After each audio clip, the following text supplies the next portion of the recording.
Bonsoir, bienvenue pour cette nouvelle édition du 7-8 L'Actu sur TV Fil 78, le journal de la rédaction de TV Fil. Voici quelques-uns des sujets que nous aborderons ce soir en direct à 18h. La fête de l'Aïd al-Kébir a débuté aujourd'hui dans les Yvelines. À Trappes, un abattoir mobile a été mis en place. 1200 moutons sont proposés aux fidèles et si le rite musulman est respecté, les règles sanitaires également. Nous verrons comment travaillent les services de la préfecture municipale avec le MODEM qui s'organise dans les Yvelines. Les chefs de file ont été désignés. Quels sont ceux qui devront mener campagne et ceux qui devront composer des listes d'alliances? Nous faisons le point. Et puis la librairie inquiète de son avenir avec les livres numériques, les ventes sur Internet qui se développent. Le plus ancien établissement de Saint-Quentin en Yvelines à Montigny, le pavé du canal, pourrait d'ailleurs fermer si aucun repreneur ne se manifeste. Son fondateur nous donnera plus de précisions. Il sera l'invité du 7-8 L'Actu. L'image du jour à présent, c'est donc la fête de l'Aïd al-Adha ou l'Aïd el-Kébir qui a débuté ce matin par la traditionnelle prière regroupant les fidèles. Comme ici à Trappes à 8h30, une prière différente des autres exercées dans l'année puisqu'il faut pratiquer des ablutions, se vêtir de ses meilleurs habits, ne rien manger avant la prière. Cette fête se veut un moment de réconciliation, de pardon, de fraternité. Elle est célébrée chaque année le 10e jour du dernier mois du calendrier islamique en commémoration du sacrifice d'Abraham. Et je vous propose d'écouter quelques-uns des fidèles que nous avons rencontrés à l'issue de cette prière ce matin. C'est la fête de l'Aïd et nous, c'est un lieu sacré, la mosquée, c'est pour qu'on vienne prier. C'est primordial et important, surtout pour la religion et c'est culturel aussi. On va continuer la journée en allant au travail. Au retour, on finit la fête à la maison avec toute la famille. Là, on est venu en famille, oui. On continuera la journée ensemble, oui, tout à fait. On va manger, on va tuer le mouton, on va parler un petit peu de religion. Et voilà, c'est la fin du Ramadan. Voilà, c'est comme on dit chez nous, l'Aïd el-Kébir. Là, on tue le mouton. C'est un sacrifice pour Dieu. Et voilà quoi. Un seul abattoir est donc installé dans les Yvelines à Trappes. Ce matin, le préfet s'y est rendu pour un échange avec les associations musulmanes. Il insiste sur la difficulté à mettre en place ce type de structure. C'est une organisation complexe, avec des équipements complexes. La ville d'Elancourt possédait un abattoir mobile, puisque c'est elle qui organisait les années précédentes cet abattoir. Elle l'a mis à disposition de la Casquille cette année, généreusement et bénévolement. Donc je pense que on ne va pas non plus multiplier ce type d'abattoir. C'est compliqué à faire. C'est une grosse organisation à la fois pour la communauté d'agglomération et puis il faut des opérateurs qui soient compétents pour le faire. Et là aussi, ils ne sont pas légion. Donc là, on a une filière, entre guillemets. Je pense qu'il faut qu'on l'évalue définitivement et qu'on vérifie qu'elle est capable de maintenir et de se maintenir pour l'année prochaine.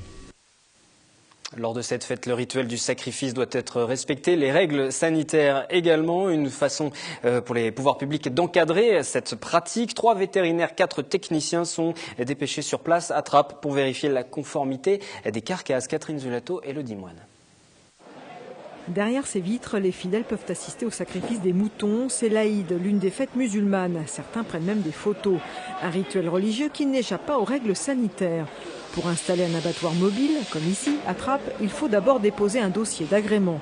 Les sacrificateurs doivent depuis cette année posséder un certificat de compétence en termes de bien-être animal.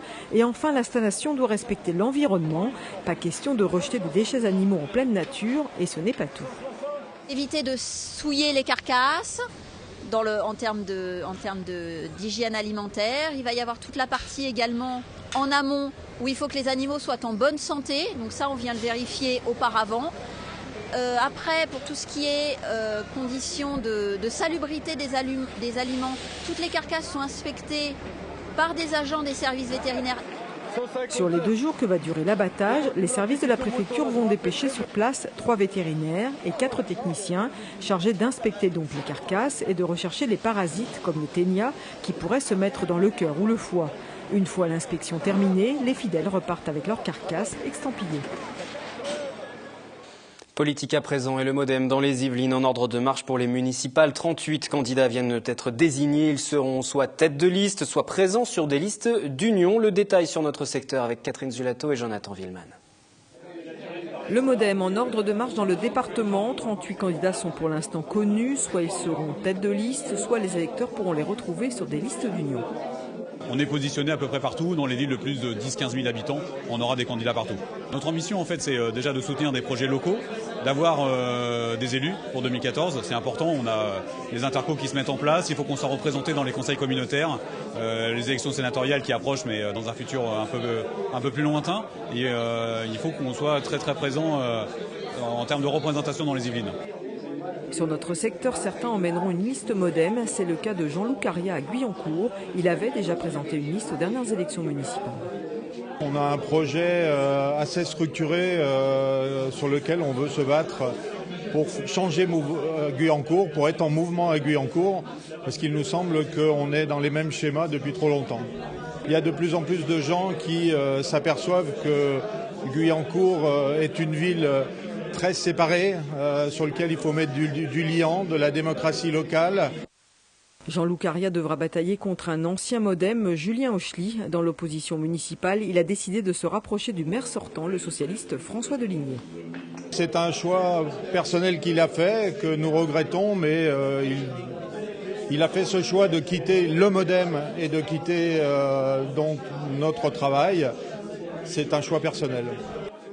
Dans les autres villes de notre secteur, les candidats MODEM feront liste commune avec des formations assez diverses, PS, Europe Écologie Les Verts ou encore UMP. C'est le cas de Benoît Cordin à Trappes. On le retrouvera sur la liste d'Othman Nasrou. C'est une ville qui est absolument passionnante par sa diversité, aussi bien ethnique que culturelle que sociale. Et qu'à un moment donné, c'est une ville dans laquelle on a envie de faire des choses.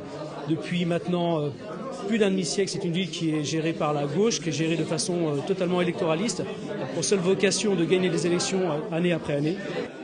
Certains font le choix de rallier les maires sortants l'UMP, c'est le cas à Versailles. On a fait un énorme travail sur le terrain sur Versailles, depuis on a énormément de réalisations dont on est extrêmement fiers. Et je pense que le MODEM a eu vraiment sa part sur... François nous a vraiment donné sa confiance, et il n'y a aucune raison qu'on ne reparte pas avec lui. Même cas de figure à Voisins-le-Bretonneux, malgré la candidature d'une élue UDI, Alexandra Rosetti, Elisabeth de Viternebiette suit logiquement le maire actuel. C'est normal qu'on puisse continuer à travailler ensemble sur des projets dans une commune qui ne sont jamais complètement aboutis d'un mandat au bout d'un mandat, donc qui se prolongent sur d'autres mandats. Et voilà, ça me paraît que c'est normal de continuer. À Elancourt, Laurent Vera est en pleine discussion avec Dominique Lochon, ancien élu sur la liste du maire sortant Jean-Michel Fourgos. Il va falloir discuter du cœur du programme dans les semaines et les mois à venir. À titre personnel, j'aimerais bien qu'une chose soit mise en avant, c'est un programme pour le cœur de ville sur Elancourt. Parce que je considère que c'est une ville dont le cœur fait défaut. À Morpas, Georges Bélief envisage une liste avec le groupe MODEM des élections de 2008. À Saint-Cyr-l'École, Evelyne Duquesnoy travaille elle aussi sur une liste indépendante. On va travailler pour proposer un autre projet citoyen, de manière à ce que la vie sur Saint-Cyr soit plus respectueuse et il fasse bon vivre, parce qu'on a l'impression que la ville commence à devenir une ville dortoir, où il n'y a plus de commerce, où il n'y a plus d'associations, il n'y a plus de vie. Et là, je voudrais faire revivre ma ville, voilà.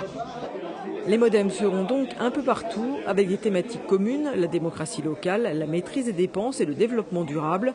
Le parti de François Bayrou compte environ 600 adhérents dans le département.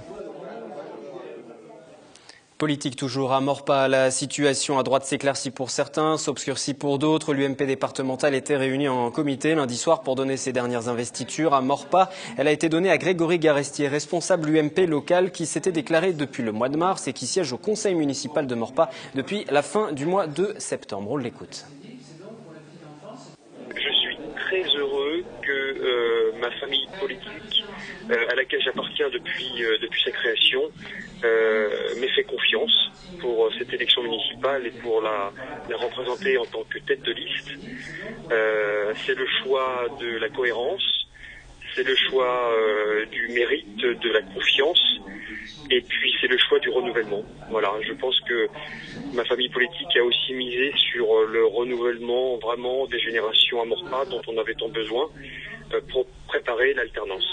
Ma légitimité est reconnue officiellement par mes pairs et j'en suis très heureux et je remercie également tous mes soutiens. Je remercie surtout mon député Jean-Frédéric Poisson. Grégory Garestier a également reçu l'investiture du Parti chrétien-démocrate. L'UMP des Yvelines l'a donc préféré à Pierre Le Guérinel, ancien premier adjoint UDI de Georges Mougeot, le maire sortant. Pierre Le Guérinel qui avait pourtant le soutien de Valérie Pécresse, la patronne de l'UMP départementale. Il se déclare donc surpris de cette décision. Il parle d'un mauvais calcul et même d'un signe de faiblesse de ce parti. Pour rappel, Pierre Le Guérinel compte actuellement sur sa liste en numéro 2 Nicole Malaquin, UMP. Elle a été longtemps responsable de la section locale de ce parti sur la ville de Maurepas. L'énergie de demain, tout autre sujet, coûtera très cher. Certains l'ont compris, n'hésitent pas à rénover leur habitat pour éviter de futures factures énergétiques très salées. C'est le cas d'Antoine Désir à Magny-les-Hameaux, découverte de sa maison passive, puisque c'est comme ça qu'il faut l'appeler, avec ce sujet d'Olivier Maniscalco et Élodie Moine. Antoine Désir habite à Magny-les-Hameaux. En 3 ans, il a transformé son simple pavillon de banlieue en maison passive, aussi appelée maison sans chauffage.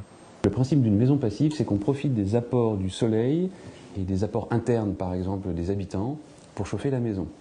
Et donc pour ça, le principe, c'est de ne pas perdre de chaleur à travers les murs, par exemple. Et donc il faut beaucoup l'isoler. Et chez Antoine Désir, tout a été rénové pour devenir passif. L'isolation extérieure est assurée avec des blocs de 50 cm de polystyrène graphité collés au mur. Au sous-sol, c'est du polyuréthane qui recouvre le plafond et une partie des murs. Les fenêtres sont en triple vitrage et permettent une grande étanchéité à l'air. Pour le toit, c'est plus écologique dans le choix des matériaux, watts de cellulose et fibres de bois. Aujourd'hui, il fait 8 degrés dehors, il fait 22 degrés dedans, et il n'y a pas de chauffage. Chauffage qui, de toute façon, est d'une puissance très faible dans une maison comme ça. Dans le détail, on utilise les sèche-serviettes des salles de bain pour chauffer la maison. Antoine Désir ne s'est pas arrêté à l'isolation. 40 tubes solaires sont installés sur le toit pour chauffer l'eau. Des panneaux photovoltaïques servent à l'autoconsommation d'électricité. Le clou de sa rénovation, c'est son système de ventilation double flux qui récupère toute la chaleur intérieure de la maison. Cette chaleur est conservée, mélangée à l'air qui vient de l'extérieur et renvoyée dans la maison qui est donc chauffée gratuitement. Ce qui est intéressant dans ce projet, c'est que la maison à la base est une maison très conventionnelle. Donc ça peut concerner un peu tout le monde qui a un pavillon. C'est vrai qu'il y a 10 ans, on n'avait quasiment aucun projet de ce type-là, ni écologique, ni passif, ni BBC. Et aujourd'hui, on a sur le territoire du parc naturel régional, qui représente 51 communes, de nombreux projets qui sont réalisés ou qui sont en train d'émerger. Ce type de construction permet à long terme des économies. Antoine Désir a vu sa facture d'électricité de 2500 € par an divisée par 5. Mais cela reste une histoire de passion écologique. Pour sa maison, le Magnicois a déboursé pas moins de 250 000 €, crédit d'impôt inclus. Le 7-8 L'Actu se poursuit dans un instant. Je recevrai sur ce plateau Éric Ardin, libraire, gérant, fondateur de cette librairie Le Pavé du Canal à Montigny-le-Bretonneux. Il est déjà avec nous. Nous parlerons de l'avenir de son établissement. Mais pour l'instant, dans le cadre de la semaine du mal de dos, les chiropracteurs offrent des consultations gratuites jusqu'à vendredi pour vous permettre de faire un bilan dorsal. L'occasion de découvrir cette technique médicale non médicamenteuse avec Anthony Reich. Inspirez. Et vous soufflez.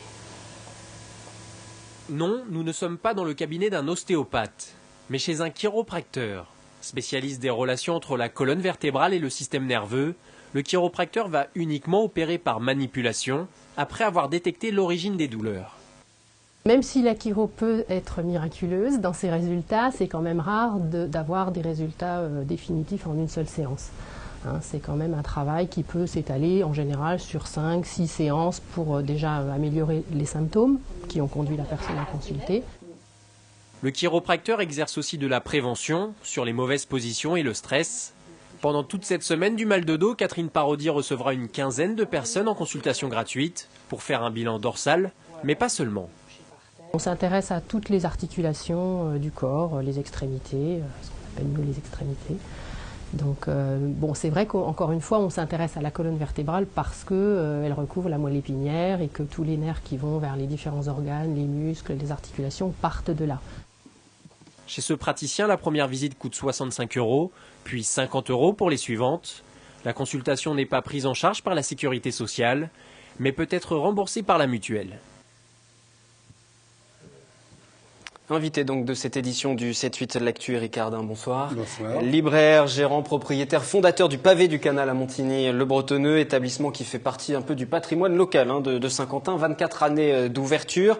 Et pourtant la question de votre avenir se pose. Demain mercredi, vous invitez les fidèles clients et les autres aussi autour d'une réunion, d'une discussion, un apéritif débat à 19h pour parler de la situation, de l'évolution dans les prochaines semaines, les prochains mois également. Votre établissement est-il aujourd'hui menacé de fermeture? Et si oui, à quelle échéance?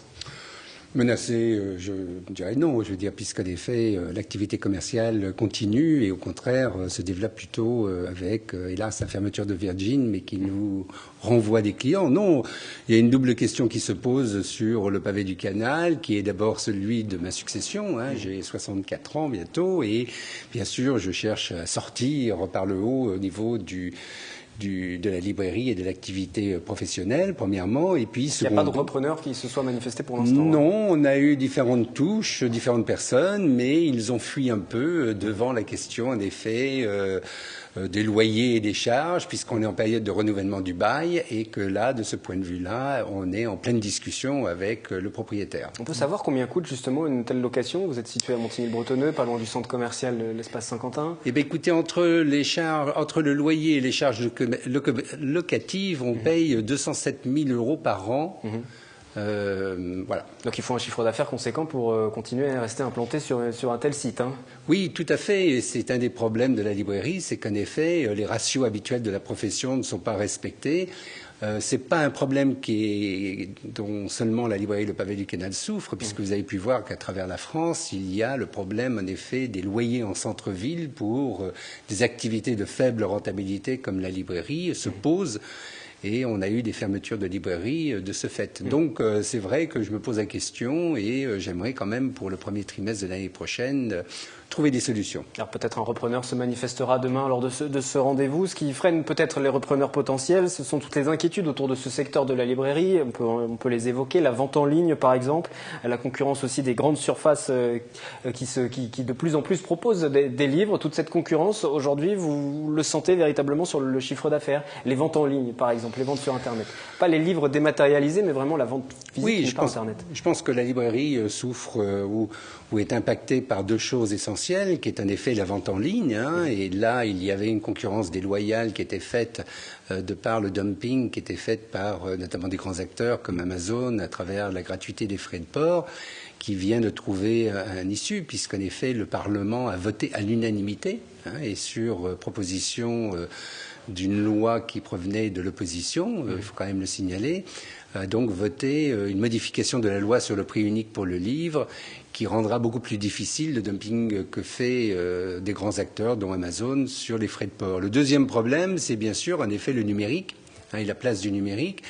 La vente dans les grandes surfaces spécialisées, hélas, vous voyez que ça a été malmené puisque Virgin a fermé, que la grande chaîne qui était issue de Bertelsmann, Chapitre, a annoncé qu'il se donnait 1 an pour trouver une solution pour leurs 57 librairies.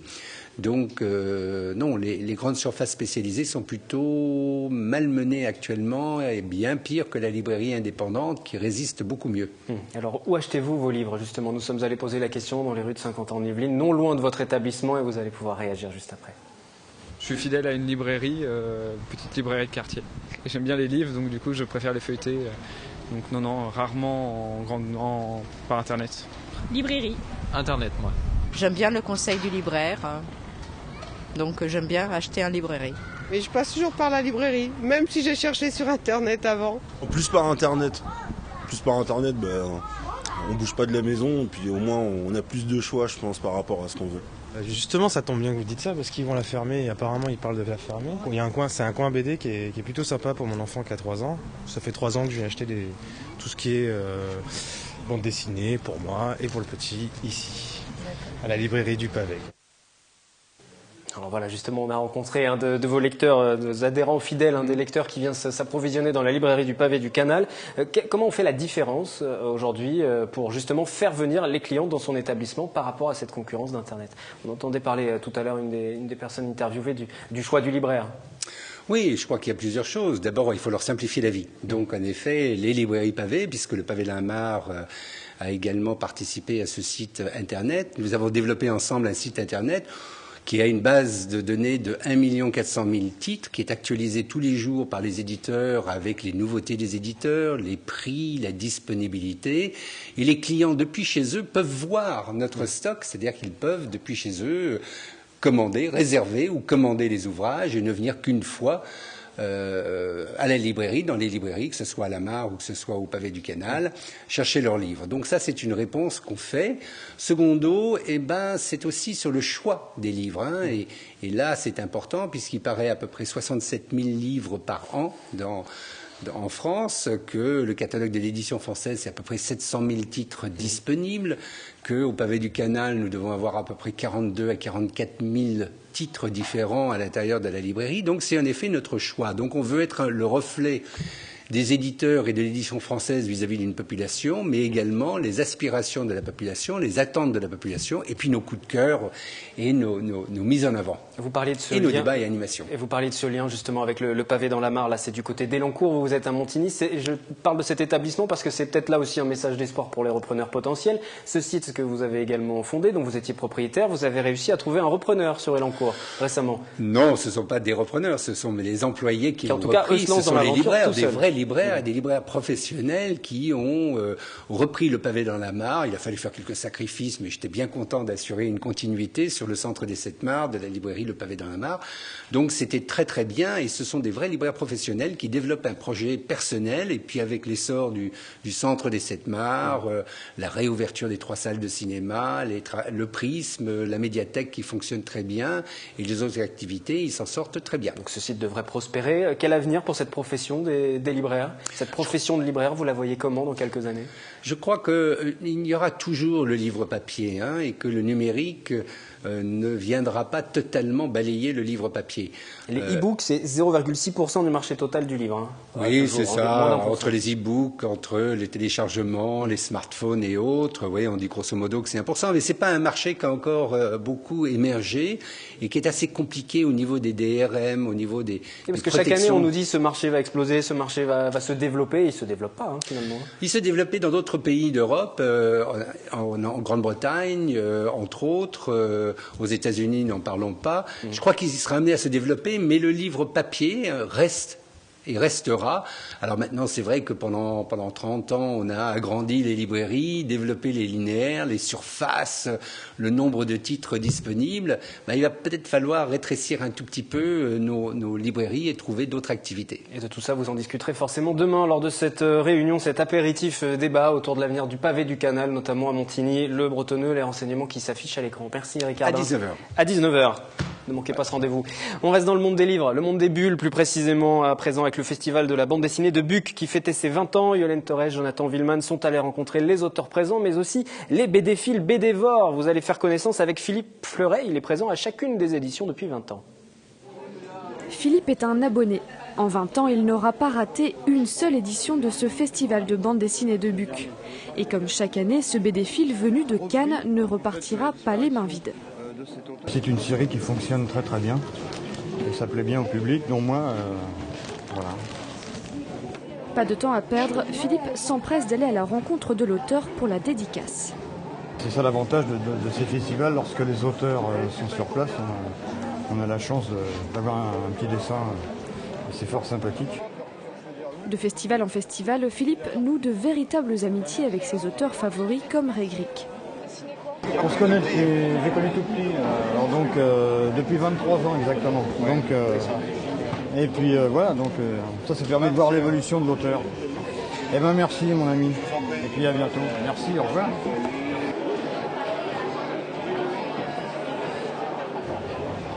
Donc il a fait celle-ci, voilà. Donc celle-là, il a fait un personnage, il n'a pas fait le héros, il a fait un personnage de l'histoire. C'est le professeur Verdayer, un russe. Et puis voilà, et puis là il a doublé en rajoutant une petite dédicace personnalisée. Alors j'ai à peu près, l'ensemble de mes BD, j'en ai à peu près 1500 en tout confondu avec les époques, et j'en ai à peu près 900 dédicacés. Donc c'est pas mal, hein. Ce qu'il affectionne tout particulièrement, c'est la BD franco-belge des années 50 à 70. Une passion qu'il vit depuis plus de 50 ans. C'est pas comme aujourd'hui, c'était pas la même époque. Les histoires étaient plus saines et elles étaient très bien dessinées, très bien conçues. Et tout le monde pouvait lire ces bandes dessinées à partir de l'enfance jusqu'à la période adulte. C'est ce qui m'a toujours plu. J'étais élevé avec le journal Tintin, le journal Spirou d'époque. Alors vous imaginez aujourd'hui, et j'ai accumulé toutes ces albums que l'on m'a offerts. Donc je suis arrivé aujourd'hui à une belle collection qui prend beaucoup de place. Beaucoup d'argent évidemment, mais surtout de la place. De la place, il va encore en falloir pour ces nouvelles BD. Il y en avait déjà les éditions originales, mais aujourd'hui, il a acheté les rééditions avec les nouvelles couvertures. C'est une bonne passion, c'est ça. Voilà. Il faut savoir lire et comprendre la bande dessinée. Voilà. Fin de ce journal à retrouver en replay sur notre site internet. Rendez-vous demain, 18h, toujours en direct. Bonne soirée.